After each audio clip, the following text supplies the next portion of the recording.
ότι θα έρχονταν ώρα.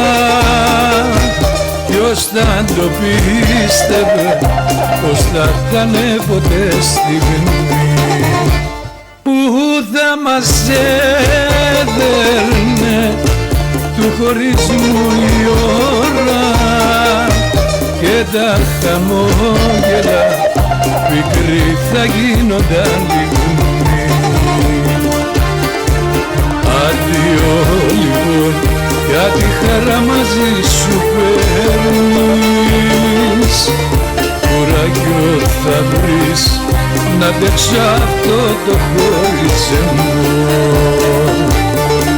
Αντίο λοιπόν, κι αυτές τις στράτες που θα παίρνεις, σημάδια να βρεις, να βάλεις για το γυρισμό.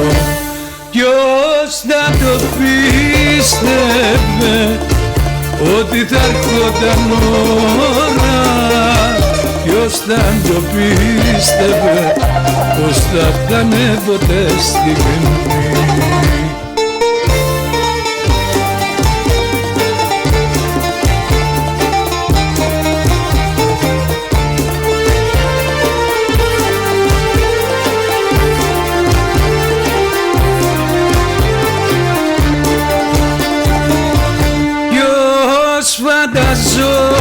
Φανταζότανε πως όλα θα τελειώσουν έτσι όπως τέλειωσαν ετούτη τη στενή φορά, και πως τα όνειρα σαν τα αγγέλια θα λιώσουν, γιατί δεν θα άντεχαν κι αυτά στου πόνου τη φωτιά.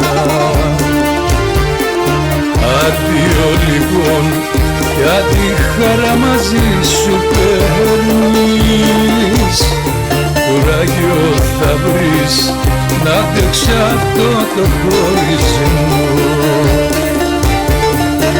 Αντίο λοιπόν, κι αυτές τις στράτες που θα παίρνεις, σημάδια να βρεις, να βάλεις για το γυρισμό.